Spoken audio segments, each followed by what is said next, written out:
Welcome to the CDP, the Commercial Directors Podcast, where we discuss all things commercial directing, treatments, pitching, problem solving on set, and commercial breakdowns. Now you host Evan Swinehart. 3, 2, 1, talk to me.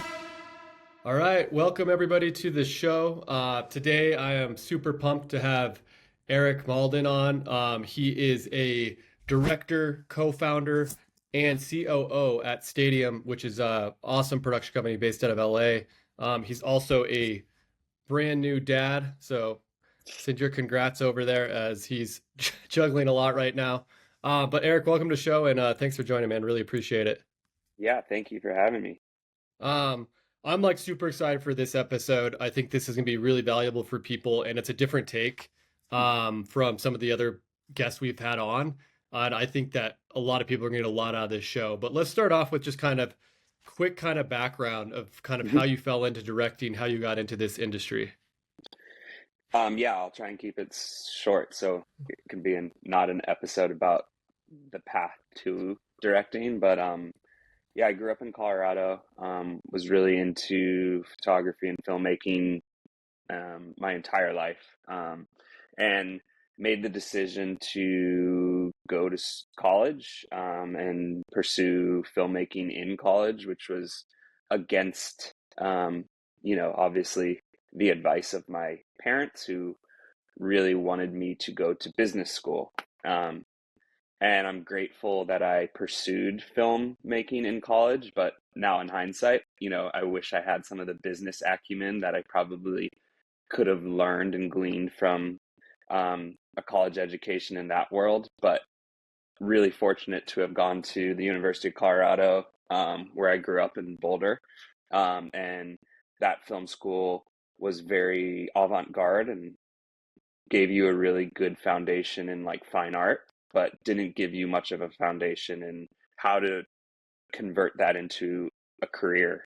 A lot of the professors were, masters of getting their masters, MFAs, and pursuing a life in the fine arts.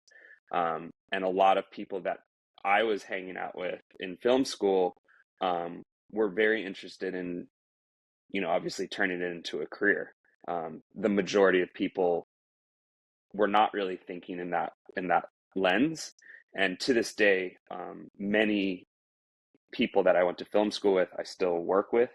They started their own production companies or became directors or cinematographers. And it's cool to see the people that you really kind of came up with working in the field, because it's rare. A lot of people end up, getting a film degree and, working a 9-to-5 or, pursuing other opportunities. So that was kind of my formative years. And towards the end of it, it became a reality that, living in Colorado at the time wasn't going to give me the ample opportunities. And my family's originally from New York. So gradually I moved the furthest away from where my family was from and moved to LA after film school, with the intent of working in post-production and filmmaking, like Hollywood filmmaking. So I worked in the feature world in post-production for a number of years. I got my hands dirty in sound, surprisingly. I took a class in Pro Tools my senior year and got an internship working at an audio post-production facility in Santa Monica. And it was my entrance in, because I couldn't really figure out any other ways to kind of infiltrate the film industry. So audio seemed like, cool, I'll start here. And quickly was sitting in on sessions, ADR, which is, when you replace dialogue. And the first opportunity I had to run the soundboard console, was to replace all of the cuss words on David O'Reilly's film, The Fighter, which won an Oscar. So I can say I worked in an Oscar-winning film within the first, few months of me working at this place. So yeah, it was pretty awesome, because I actually got FaceTime with David O. Russell, who's one of my heroes. And day one, Christian Bale came in, and he was, a Bostonian, saying the F word every other line, and we had to replace those with freaks or fudge, that you hear on TV. And then Marky Mark came in, and it was kind of yeah, it was intoxicating to be that close to Hollywood actors and directors, and that started my path into working on 80 films by the time I was like 25 in audio. But I quickly realized that that wasn't my path. You you kind of stack yourself up 20 years down the road, and you see people who have been working in the sound industry for 4 decades, and it wasn't my path personally. I always knew that I wanted to kind of get into the other side of filmmaking, which is being on set. So while I was doing that, I was making connections and allowed myself to get hired as an editor or cinematographer, producer on a lot of content shoots. My first job after that was Red Bull. I worked in the media house doing a lot of branded content for them. And then I worked at Vice Media. And that was my first opportunity to really kind of get hands-on experience with shooting, editing, directing, producing, all of it, kind of jack of all trades, which is where the industry was kind of emerging. You had your, heritage, legacy production companies, and then you had this new school media platforms like Vice Media, Red Bull, that were making branded content for the internet. And that's where the idea kind of came for a production company. And I partnered with my best friend, Sammy Mosher, and we started Stadium. Sammy had already started Stadium as basically a moniker to not be SammyMosher.com. He figured that Stadium was a nice word that kind of allows people to sit in different areas of a stadium and look at things, and it just kind of felt like a nice word to use to represent a company. So him and I started building the company out of his garage, which really just started as a website. And we had, several friends that were in the directing world kind of getting started, and we put them on our site. And it was really just kind of a house built on cards. It was just some friends, work getting on a site. And at the time, Sammy was signed at Stink Studios, which is a global production company. He came up from the more traditional side of working as an assistant for directors like Andrew Douglas and Garth Davis and Guy Ritchie at Anonymous Content and then Reset Content. So him and I kind of partnered up, me being more of a new school kind of jack of all trades, working in post-production, parlaying that into live action, and him working in very traditional commercial production background. We created Stadium as, a disruptive force in the production company model where, we were given $20,000 to go shoot something for a liquor brand. And those pieces at the time stacked up against larger budget productions, right? We were able to make a lot with a little. And those formative pieces kind of built Stadium, and quickly we realized we were competing against production companies that we looked up to. So the writing was on the wall that what we were doing at that time resonated and kind of positioned ourselves really nicely in the market as far as budgets shrinking, but the amount of content being made was rising. And I hate that word content, but it is ubiquitous now. And we were able to really kind of like bootstrap the business, back in like 2014, 2015 and build it brick by brick, eventually getting an office and signing directors officially and getting sales reps, and just building out the reputation, through a lot of word of mouth, through some of the contacts I had in my early days at Vice and Red Bull, who then moved on to ad agencies or direct to brands. Sammy's connections through working at, Anonymous and Reset that was really what we used to build our network. And that network has, snowballed, but we still work with people that, gave us our first shots back in 2015. We're still in contact. So those connections, early days, allowed us to continue to leverage that and build new relationships. And that's where we are today. We now are a global production company with offices in LA, Tokyo, and London. We have a roster of directors that are signed in the US and other territories. And yeah, we've kind of turned into that traditional production company, but we still have that ethos of where we started and how we can kind of adapt and evolve to the ever-changing media landscape. Dude, that's awesome. I love that story. But like working with some of those big directors on those films, I'm just curious, like what are some of the tools or things that you learned from them during maybe ADR sessions or wherever that you still kind of carry with you today?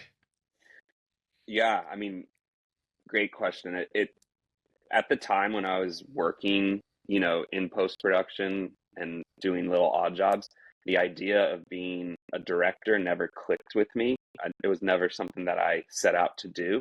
But quickly I realized that my communication skills in a recording session resonated with directors. They liked the fact that I could speak clearly and quickly and efficiently. And, directors would request me to be an ADR engineer for, TV or films. And I realized that oftentimes, like, they didn't know, what a good take was, or, they were very unsure. So they're even operating at, an indie film level, which is mostly what I worked on. You realize quickly that, like, directors are not necessarily like, some are, but they rely on the people around them to inform them on decisions. And it kind of gave me the confidence to be like, oh, maybe I could pursue this, right? Seeing some directors who were incredibly well tuned and well versed in everything was awesome. But I also worked with a lot of directors who had no idea what ADR was, or had no idea like what a color a color session was. And there was a lot of people who didn't really understand the process and were learning as they went. So if they could be learning and executing a film, there was no reason why I couldn't, is kind of what I thought. So I went out and eventually got hired as a director after a couple of months working for a client, a fashion client. And that was like my first directing job, where I was like on the slate as the director. And it was, again, not something that I really anticipated, but it was by necessity. They're like, who's going to shoot this? All this stuff all of a sudden came out, and I was like, oh, I guess I'm directing this. So that kicked it off. But I think the communication skills is really something that I learned the most about, is like having the ability to know what you want, or lean on qualified individuals to help inform your decision. When you're like replacing a take with a new take, there's an opportunity to adjust the performance. There's really nuanced moments that really help elevate a scene or a moment in time in a film or commercial. So that's where I learned that you can actually craft things in very nuanced ways, and learned a lot through that process. Well, let's kind of talk about what you're doing now. So like Mhm. obviously Stadium is doing awesome. You yourself has had a very successful career as a director, but you're kind of making a shift and helping other directors, kind of building directors' careers and fostering up and coming directors. So talk about like what made you want to kind of like put directing maybe on the back seat for a little bit. I know you're still directing some, but you're kind of focused on this new avenue. And then talk about like building a director, like what does that entail and what does that take, or what does that even mean? I quickly realized that like um, the accessibility to directing was problematic, in the sense that filmmaking became a lot more democratized from the point of when I started to even now, like almost 10 years later. The amount of directors and cinematographers and editors and production companies has just absolutely had parabolic growth, right? There are more commercial directors than ever. There are more filmmakers than ever. And, it's good and bad, right? The accessibility to people who maybe didn't have those opportunities 10 years ago is really disrupting the whole industry as we know it. But I realized that in order for us to continue to stand out and be able to be differentiated in the noise of production companies and commercial directors, it was best for the company for me to take my learnings and apply that to our roster and be able to kind of curate and tailor the brand as a whole, as opposed to me looking after my own directing career. So that's where I'm at now. It's pretty new. I've taken myself off of the roster. We were a director-owned company. We still are, but now it's, I'm a former director who's applying my skill sets that I've learned to help the next generation of directors, as well as, directors who are very established, being able to have a voice in the room as a owner operator of the brand who has experience as the director of a commercial production, I think is really valuable right now in this time. Now more than ever, like being able to be distinct is really difficult. To have a unique perspective that no one else has is really hard. And there's only, the upper echelon tier of directors that are able to kind of live in that space. The rest of us really have to fight. And that fight entails how you do pitches, how you market yourself, really everything, how you brand yourself, how you position yourself as an automotive director or comedy director or lifestyle director.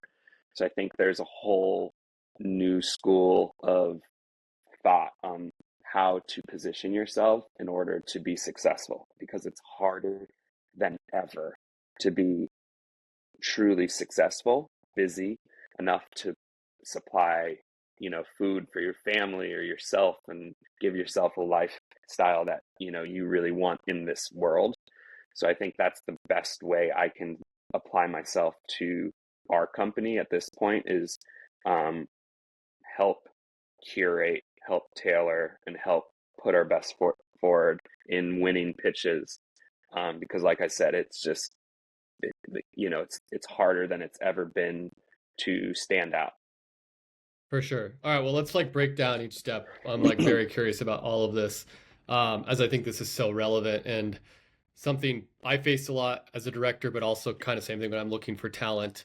So what in your eyes makes a good director, or what are you looking for when you're looking at directors? So it's hard to kind of put tangibles into what makes a good director versus what makes, a mediocre, a director that you don't know or don't care about. I think on one hand, there's the perception of how much this person's working or not working in the industry with the right players, with the best agencies and the best brands, or creating work that stands out. If you are able to be busy and make great work in the process, then you're winning the equation. A lot of people are busy and a lot of people work all the time, but is it work that people resonate towards and really identify with? If you can have both of those, then I think that's, in my mind, a flag, a red flag, or a good flag, I should say. Hey, this person's working a lot, booking jobs, billing revenue for a production company, and they're making work that's going to lead to the next job, the next opportunity. They're one step ahead of the, proverbial kind of director curve. And if that person exists and is looking for representation or unrepped in a certain territory, then that's always what I use to kind of bring to my team, and we look at the work and decide if this person's right for the roster. I think perspective and point of view is what you're getting hired to do, is, elevate an idea with your own perspective. And if you have a strong sense of what that perspective is and how you can apply yourself to a creative ask, then you're set up for success in this industry. If you can really use your life experience or, craft as far as a filmmaker and apply that to a 30-second commercial selling a product, but you infuse, your personality into that process, then that's the recipe for a good commercial or film director. When you're talking about building a director, right? Like so many of these people, right? It's like, it's not like you're like helping them direct or be more creative. It's those intangible things to help them almost like win jobs. You know what I mean? Mm-hmm. It seems like. So if you can maybe walk through like when you're building a director, like what do you kind of working with them on, or how are you guiding them to help them be successful for the production company? I mean, I think, yeah, I mean, the answer of what is a good treatment is still something that, is hard to really put into a summary on, 2 minutes. It's a multiple hour conversation. But I think, if you break it down based on traditional sales pipelines, at least how we experience them, we get our work through advertising agencies and direct to clients. Those sales opportunities come either through our sales reps, in different territories, East Coast, West Coast, Midwest, or, direct relationships that someone at the company has that allows us to kind of get opportunities at pitches. But when you boil it down, a pitch is really a couple of steps, right? You'll get an initial concept, whether that's, shooting boards or agency boards or an RFP. Sometimes it's a paragraph. Sometimes it's really, really concise and really brief. And that is what kind of elicits us to find, okay, this is a reel, for a director that hits those relevant creative asks. So, for example, let's just say it's a car commercial with some lifestyle stuff. Do we have a director that has great automotive work, but also has the other part of the ask, a lifestyle moment with, a family? And if you can create a reel for that person that hits all the asks based on the creative, then you hopefully will get shortlisted or you'll get invited into the pitch. And once you're invited into that, it's go time with that said director. So normally it's a triple bid, for example. There's three companies in total and you're one of them. And it starts normally with a kickoff call, right? And that kickoff call is comprised of, most of the time the creative team and the producers or the executive producer. And that's your first opportunity to kind of get in front of the agency or the client and to show them that you've, fully ingested the materials that they've sent forward and understand what their ask is. What is like the why? What is one sentence that kind of sums up the challenge or the ask? And if you can kind of boil it down to the simplest form, you're in a good place. You understand what the ask is and what the potential solution is. How do we create something memorable with the resources that are given towards us? Maybe there's a budget, maybe there's a logistics, and you can kind of craft your approach at a very top line level on that kickoff call. Oftentimes the agency will just kind of run you through where they're at, any challenges they've had with, their client, and ask you to respond to things. So that kickoff call, I find, is the most important part of the pitch process. Getting shortlisted is like a miracle, right? In this day and age, that's the best, case scenario. And once you get into that shortlist, it's like you really have to take time to understand and digest what they're asking.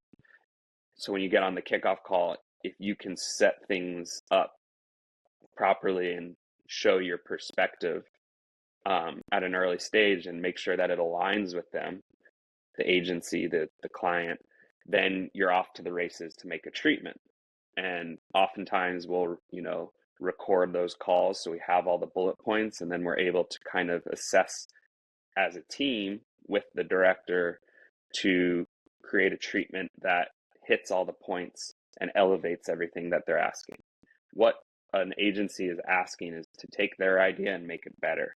So if you have a director that can really own that idea and have their perspective into how to elevate it, then you're in a pretty decent shape for the treatment.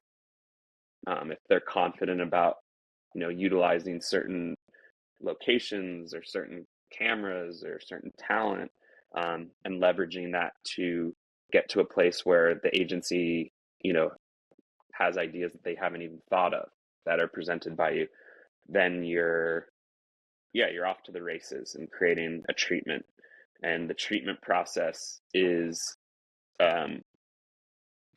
it's a very daunting one. Like you're taking, an hour phone call and basing the entire pitch off of that. So there's three stages. There's the kickoff call, then you're into the pitch, you're writing the treatment, and then you're presenting your treatment. And when we're doing treatments with our directors, there's a variety of ways you can go about it. Sometimes the director's on a job and unable to really invest their entire time, which is sometimes, a couple of days. So we utilize our own internal resources to help that director with images, with writing, with layout. Sometimes directors want to do it all, and then you give them that opportunity, and then we, give feedback. So it is a very collaborative experience. I try and let the director put their perspective as much as they can and how they envision it on the first go. And then, our head of production or executive producer works to make sure that those ideas fall within the parameters and the logistics, so that we're not over budget or we're not asking, for things that the creatives don't actually want. It all aligns. And if you can create a pitch or a treatment that is concise and eloquent and elevates everything that they're doing, that they're asking for you, then you're off to hopefully a winning pitch. Yeah, and let's talk about we talked about a little bit when we had our pre-interview call, but like selling creativity, right? Because that's almost what I feel like the pitch and treatment is right. You're almost selling their idea back to them, right? And how you're going to elevate it. You're in the business of creativity, so I don't know. Maybe if you can just talk about selling creativity a little bit. Yeah, no, I spoke to you about that. It's actually this book that I have next to me that I read that I highly recommend. It's by this guy, Rob Keane, who worked at an ad agency for a very long time and kind of tries to break down the word sales, because I think a lot of people equate that as an icky word nowadays. But that's ultimately what we're doing. And it's exactly what you said. You're taking an idea and selling it back to the agency or the client. And how do you take that idea and sell it to them, right? And that's what we're doing. Everything we're doing is sales based, like from your marketing, from your social presence to, if you have one or if you don't have one, like how you craft your image as a company and as a director is a sales tool. And how you craft your treatment and how you break things down is how you're selling your idea. So like if you really kind of understand that commercial directing and filmmaking, it is a sales method, right? You're selling not only the agency or the client's idea to the mass population, but you're selling yourself. And that is very important thing to really grab a hold of as a director, is how you can position yourself in the marketplace, or as a director or as a creative that sells an original idea. You're taking an idea and you're making it better. So once you kind of leverage the idea of what the sales pitch is back to your client, your agency, then you can really go about creating an eloquent approach to a commercial or advertising ask. And I feel like too, as a director, you're always kind of selling yourself, in a way. You're selling your talents, your skills. But even when like it's maybe not for a job, right? But it's a connection, right? And you're emailing um Stadium, right, to like make an intro and hopefully get noticed. Can you talk about that? Because I think that's something that is interesting. Like we both get reached out to quite a bit with emails, and there's so many times somebody was like, "Hey, I love your work. I'd love to send you my reel," and then they don't even attach the reel, and it's like, okay, you're like immediately making me do more work by having to email you back and Mm-hmm. say yes or no, and I mean, obviously, like if you don't send me the reel, I'm just probably not going to email you back, and there's no ask, there's nothing to respond to. So can Mm-hmm. you even just talk about that, like kind of just even like the selling of yourself when you're like doing an outreach email? Yeah. I mean, I think it goes back to just understanding that everything you're doing is sales, right? So if you're taking the opportunity to do outreach to a production company or to a client or to an agency, how you communicate is very important. Just like a treatment, you have to stand out, you have to make it personable. Um, you have to really identify with who you're speaking to and be able to not overwhelm them with too much information and at the same time not underwhelm them with not enough of it. So finding that middle ground where, the word sales doesn't feel like an icky word, like it feels like a warm outreach, not a cold outreach where it's just out of the blue, identifying what you like about the company or the agency or the brand or why it resonates with you, and then injecting yourself as far as why you think you're a good fit for this, said brand, agency, production company. So being very clear and concise, I think, is the biggest, thing to call out. People are inundated with, CRM style, sales emails. And the second you identify an outreach as something that's icky, you write it off. So if you're reaching out to a production company as a director and it feels icky to the receiving end of that, they're not going to write you back. They're not going to consider you. Um, so it's really important that you have a concise and unique way of kind of infiltrating the noise. Sometimes less is more, sometimes more is more. Like if you're a director that has a body of work that speaks for itself, and you have a social presence or you have a reputation in the industry, then chances are people are going to reach out or respond. I think the biggest no is when you're not ready, your work isn't up to snuff and you know it, but you're slow and you need work. That desperation is so easy to sniff out. And I think there's a rush to get working and get busy. Um, so I think being patient with the process is incredibly important, and understanding how to reach out to people in an appropriate manner and when the timing's right is really key.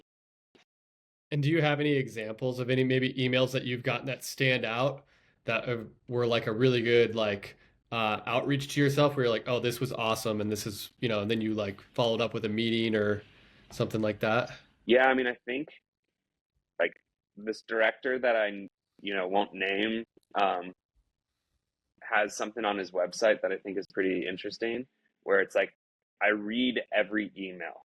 If I don't respond to you, it's because I'm not interested, or because I'm too busy, or because it doesn't actually, benefit me. So I think it's important to understand that, like, most of the time people read emails, and if they don't respond back to you, they either forgot to or they don't care to engage any further. So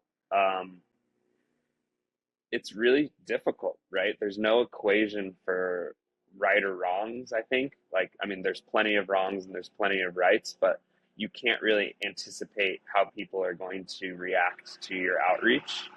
A lot of times, I would say outreach is done from a production company to a director they're interested in. Um, that's more common than the opposite. A director that you haven't heard of reaching out to you and you being so blown away by the work that you're following up with, let's get, a coffee, or let's meet in person, or I'd love to introduce you to the rest of the team.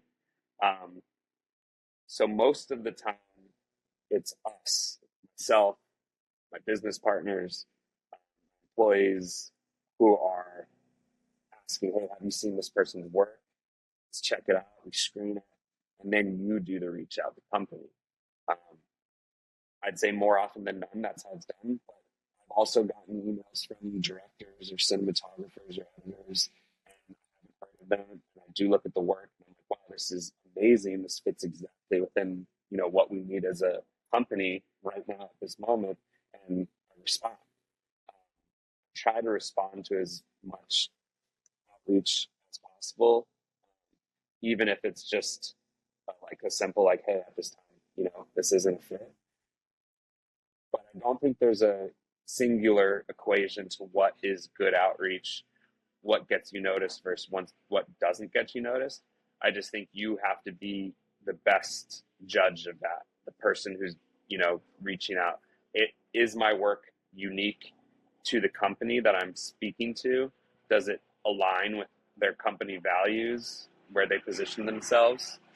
And if the answers to those questions are yes, then like go for it. But if your work is not up to snuff compared to the rest of the roster or whatever, like wait until you have, those new pieces or that new, shiny thing that you can use as you're selling property, right?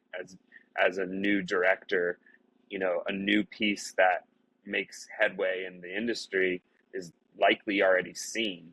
So if you have one of those pieces and that company has heard of it or seen it, then the timing's right. But if you have a reel of work that is just all over the place and doesn't really speak to who you are as a director, it looks good, it sounds good, it's edited well, blah, blah, blah, but it's not positioning yourself as a unique asset, then wait till the timing's right. Wait till you have, less work that does more than showing a large body of work that doesn't really say anything about you as a director or creative. Yeah, that's awesome. Let's go there because I'm like very curious about this. It is that, right? Like kind of like the niche, right? Like so, like you have like okay, a tabletop director, car directors, comedy directors. Like, do you think it's really important then to like focus just on like one thing and be like, okay, this is me, this is my voice, and I'm just gonna focus on this stuff? Or do you guys find any value in like, hey, maybe this person's vision is not, or their work is all over the place, right? But like this person has comedy, maybe this Mm-hmm. person has a lot of lifestyle, they've done maybe some food stuff. It's not very like focused, but the work is good. Like, is that attractive and all and where you can like I can work with this person, or are you like no, we want like this very funneled and like more curated? Yeah, I mean, it's a great question. It's hard to tell a director who has great work in various avenues to say that they need more focus, because a director most of the time doesn't want to be pigeonholed. They want to be able to say, hey, I like doing narrative, emotional storytelling, but I also would love to do a car commercial. And it's like, if your work is so unique and so amazing that you can transcend genres, then you're in, the top 0.01% of commercial directors. There's only a handful of directors that I can think of and name that are able to really transcend genres on a regular basis, and those fortunate few don't need to stick into a lane, right? They're known as a creative force that can be somewhat of a chameleon based on the creative. There's like a Kim Gehrig, there's Ian Pons Jewell, there's A.F. McCardle, there's, so many directors that I can name that don't necessarily have one type of work that they focus on because brands come to them. Apple, has a new launch piece and they want the shiniest, best director. That's great for those people who can do it. I think for me, I really love directors that enjoy a certain type of commercial filmmaking.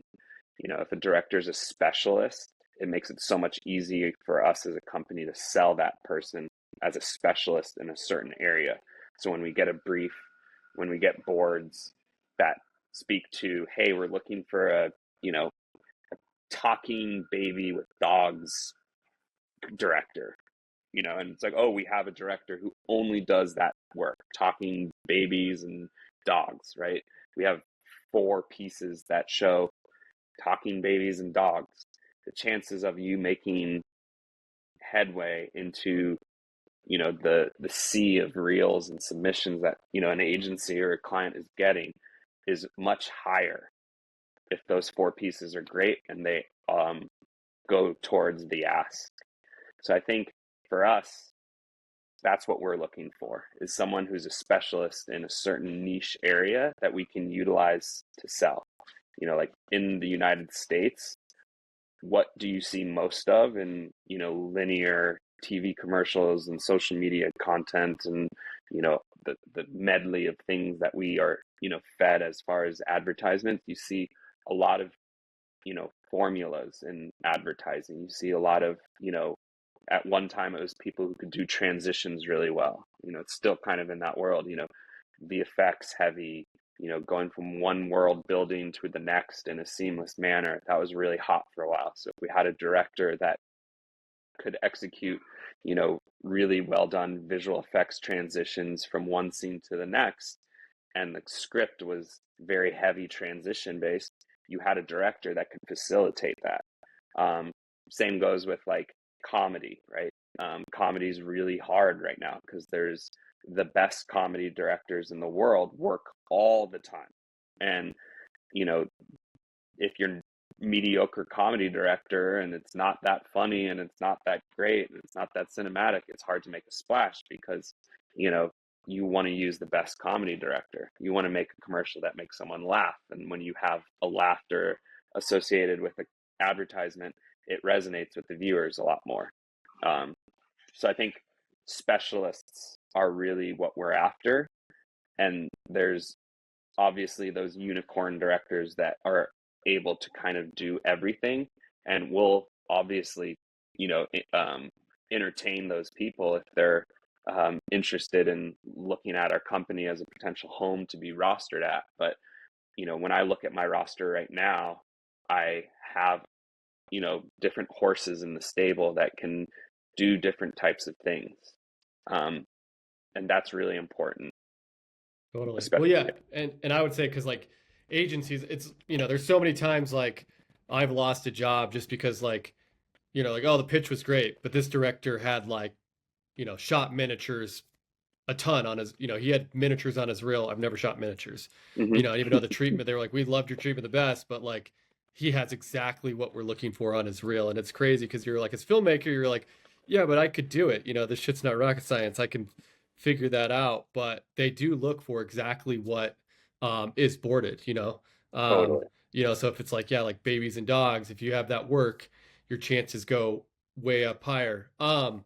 So I guess I just want to say like, okay, I want to get your advice then. Like, let's say you're looking at a director or giving advice to somebody who has like maybe they're three different like kind of things on their reel and it's unfocused.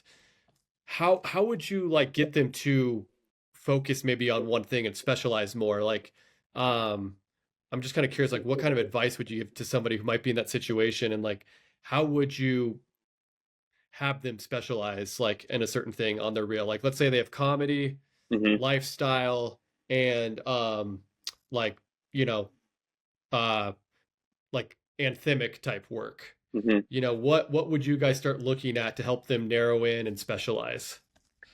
Great question. Before that, I want to go back Yeah. to what you just said about treatment versus real. Like you said, hey, agency said that I had the best treatment, but they went with a director who has the work on the reel. So I think that's, again, the unknowns. There's so many factors that go into the decision making. And that's the most daunting thing about being a commercial director is like, you could have everything on the reel and you could have a treatment that you feel so good about and then you lose the job and you don't know why. There's a myriad of reasonings behind that sometimes you'll never know. You'll never know the right answer. Like you might get a little bit of feedback from the agency producer, which is great. We love feedback when we lose a pitch because that's the only way we can really kind of understand what we did wrong or what we didn't have. But like there's so much nuance to the decision making. It's so hard to tell. I think ultimately the real is the most important thing, Mhm. right? The real is what gets you in the conversation. And I'd say a fraction of the time, sometimes if your real isn't good enough, but your treatment is, that can get you over the hump. But if you're fighting an uphill battle if your reel isn't exactly what the agency is looking for. So that is the most important thing. So when we get to the question that you just asked, if someone has a reel that has, you know, three different types of genres in it, what do we as a company try and do to strategize to kind of make their voice a little bit more focused is you have to have a conversation with that director, with your EPs, with your, people who are on your team to make sure that the goals of the director are are achievable, right? So let's say this director has, you know, a very, very mixed bag of work on their reel, but they say, yeah, I'm not really into comedy, even though I've done it. I really want to do automotive. And you can say, hey, you have two pieces on your reel right now, two, or you have one. That is a really strong automotive spot. If you want to be sold as an automotive director, but you have all this comedy, it's really hard. You need one to two more strong automotive pieces at least to really be able to say this person is an automotive director who can do, other things. But if that director is like, I don't want to do automotive, and you're pushing them to get into that lane, there's a bit of a friction point there. So I think aligning with what the director's goals are and seeing if they're achievable within your company is so, so vital so that you're all pushing towards the same goal. You don't want to sway a director away from doing something that they're passionate about, but also it's our responsibility to recommend that, hey, your comedy work just isn't going to get you shortlisted right now. So if you want to be a comedy director, you really need to focus on getting some new pieces that like feel modern or feel very relevant to the time. Um, so I think that's really it, is like aligning your expectations and their expectations and seeing if they're, you know, able to kind of intertwine themselves so that you can have a concerted effort, you know, to sell this person. Again, it's selling creativity. So if you're selling someone's creativity and it's not truly their passion, then yeah, it's going to be tough, down the road. So I got one more question of something that you said at the very beginning that I wanted to go back to before we kind of wrap this thing up and go through our lightning round questions. Mhm. But you talked about, okay, like signing directors and whatnot. And I'm just curious, like what exactly does signing a director mean? And I'm curious, is that like, are your directors when they sign, is it exclusive, or what does that entail and look like when you sign as a director? Yeah, so I think the transparency around signing to a production company is so important. You have to really listen to that person, again, like aligning with what their core values are, their goals are, and making sure that like what you're offering them as like a contract um, is fair. I look at people on our roster as like there's a responsibility to get them work, and that's what I spend most of my you know bandwidth doing, is finding work for our roster. They're our family. um, So when we sign a director in the United States, it's exclusive for a certain period. Um, Ideally, there's a long enough time frame that allows us to kind of use our sales reps and our internal resources to get that director working, which sometimes takes 6 months or a year. Like it's not a overnight, story. Sometimes it is. Sometimes you can get someone booking on day one. That's the ideal situation. A lot of times you have to build that person's reel to a point where you feel confident about going to the market with them. So exclusivity is important for us as a production company. At the end of the day, we don't want to take away opportunities from, directors, in other territories that we don't represent themselves in. But for clarity, it's best, if we have exclusive representation, at least with the people who are on our website, so that our sales reps are selling those directors in each territory exclusively. I think the biggest mistake,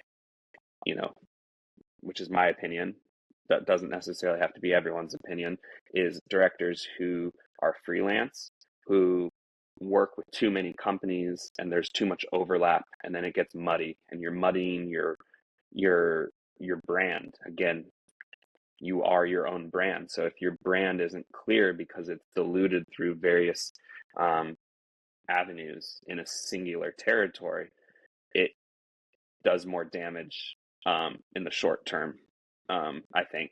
And, people who are trying to stay busy on a short-term basis and not thinking about the longevity of their careers is really damning.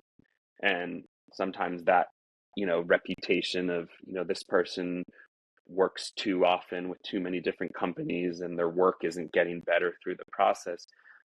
You can spend a year to 10 years undoing the damage that you've done, in the early part of your career.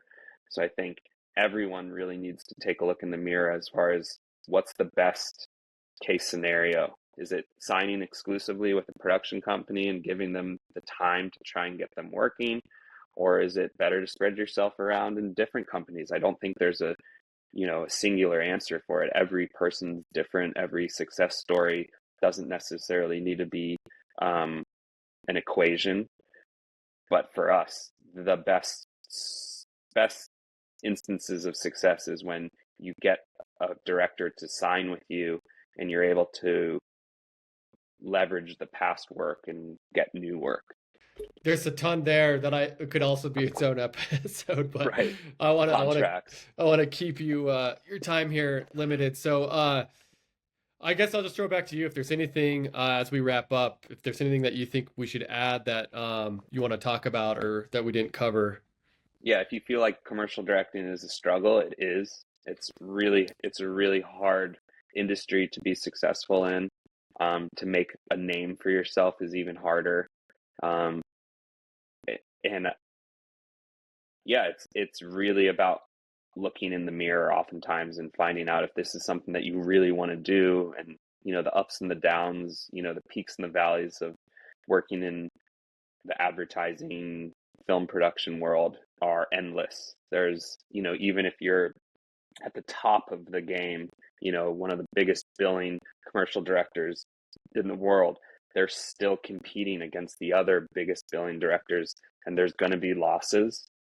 There's going to be gaps in times where you're not working on things. And if you're able to fill those times where you're not working on paid projects to do short films or to do, things that you're passionate about, to continue to, recut past pieces that maybe need updating, like it's a consistent grind. Like getting signed to a production company is not the, means to an end.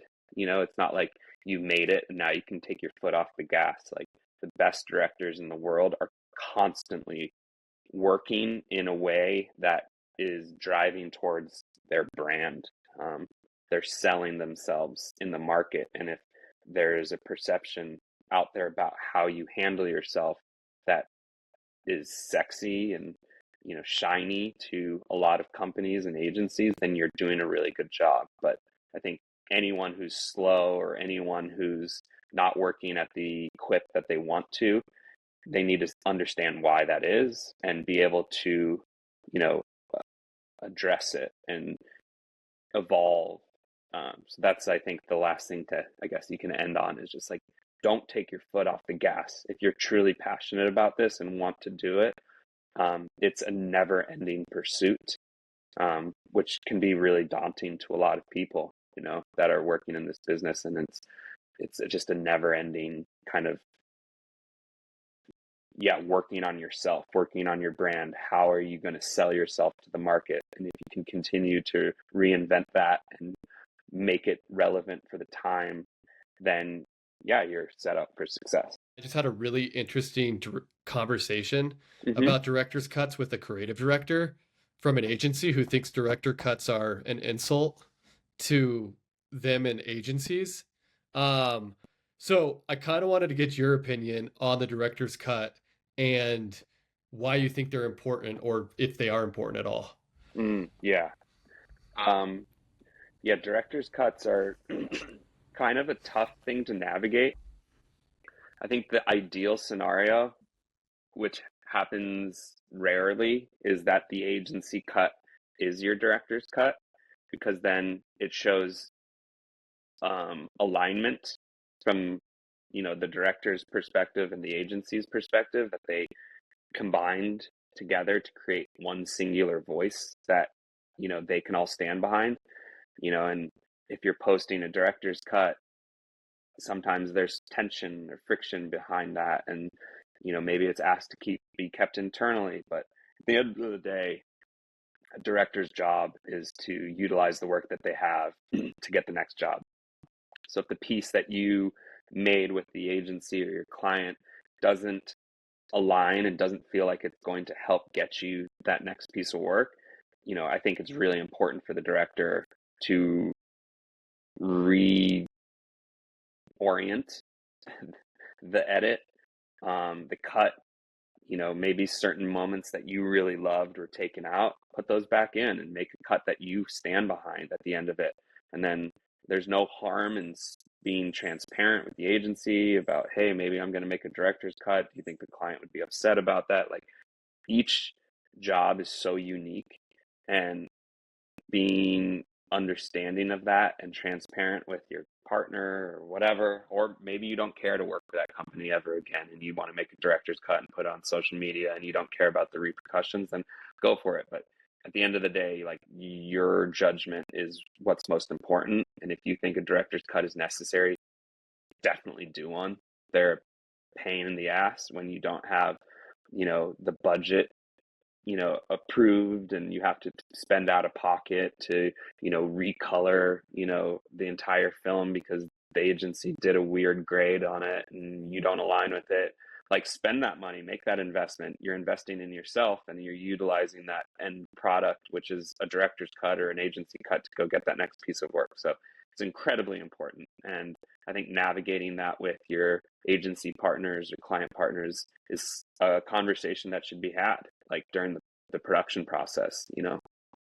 Absolutely. Yeah. And again, I think full circle, it goes back to selling, right? Like, in the grade, like, you almost have to sell why you want the grade a certain way, right? You got Mm-hmm. to convince them that this is the right decision. Right. So like the selling never stops, even in the last steps of the mix and the grade. Mm-hmm. So Yeah, I mean, and I just spoke with a creative director who, we work with all the time, who is so understanding of, the director's cut. But, there's a lot of, there's a lot of, hierarchy steps that go into place about, like, the visibility of that director's cut. Ultimately, creative directors normally like the director's cut for their own book, for their own portfolio, because it represents the project from an artistic, perspective better than what the agency cut is. So sometimes creative directors will be like, yeah, let's make a director's cut. Can you send me your director's cut? We want to put that on, our website or whatever. So being able to get the buy off on that is really important. If a creative director's or a client is really not okay with a director's cut, then do one for yourself and don't put it out there, and use that for internal, real building purposes. Don't alienate yourself from, a really great client because you need to make something for yourself. I think that's the line that you need to walk. Um, and like I said, every job is different. Every client, every creative is different. And having that relationship with them is really important in understanding whether a director's cut is feasible, whether it can be shared externally, whether it should be kept internal, whether it shouldn't be done at all. So, yeah, understanding that's super important. Nice, dude. That was great. Great way to end it. All right, let's go to the lightning round. So these are just quick hitting questions, so don't have to dive too deep. But number one, so what inspires you outside of work? Well, now I need to say my family because I just had a baby. My wife, my cats, and my child, but that keeps me very motivated and inspired to continue doing what I do. I think my biggest my biggest sources of inspiration is definitely films and music. Um, I love watching films that are more on the fringe of success as opposed to watching big films because I think, you know, commercial directors, most of the time, they have aspirations of being in features. So when a first time, feature director gets their shot at making, a small indie movie, those are the types of films and stories that I'm drawn to and spend a lot of time watching in my free time. And then I love music and artistry and seeing how musicians brand themselves because I think it's a lesson that directors can use is like the best artists in the world right now, like, Kendrick Lamar and, Sia and, certain artists that kind of continue to reinvent themselves and stay relevant in their genres. That's a great way of informing directors on how they can continue to stay relevant and stay, ahead of the times and reinvent themselves and zig while other people zag. Hell yeah. Um, is there a tool that like you can't live without? So maybe this is a tool that you use on set or in pro or post, or maybe it's just day to day, but what is there a tool right now that you're kind of like digging and using every day? Holy moly, there's so many. As a director, my biggest tools were probably, being able to get storyboards and then use those storyboards to go into shooting boards and then, to replace storyboards with animatics or previs, so that you have like the construct of the film, whether you're editing it in Premiere, taking, stills and laying them in a timeline with music and voiceover or whatever the script is, just to make sure that you have enough time to tell the story or maybe have some ideas on how to be more efficient with time. I think that's my biggest tool as a director is like having to prep, um, you know, in design, all of the documents that kind of allow yourself to have all the cheat sheets on set, shot list, previs, shooting boards, all of that stuff, I think is the biggest tools. So like the Adobe suite, which I Yeah, begrudgingly pay for every month, but like, yeah, those are the tools that I definitely utilize the most from a director standpoint. Um, as far as, business owner, production company owner, I hang out in Simeon, which is a real building like WireDrive or, any of the softwares that, you that people use to kind of create reels for agency pitches, or agency boards submissions. So that's something that I spend most of my time curating is like building the right set of tools in a toolkit to create one big wrapper that represents that director or that part of our offering within the company to a brand. absolutely. Okay, so then this question is from a previous guest that we had on, previous director. So they want to know, how are you pushing yourself and challenging yourself to create better and better work? Yeah, whew, that's tough. Um,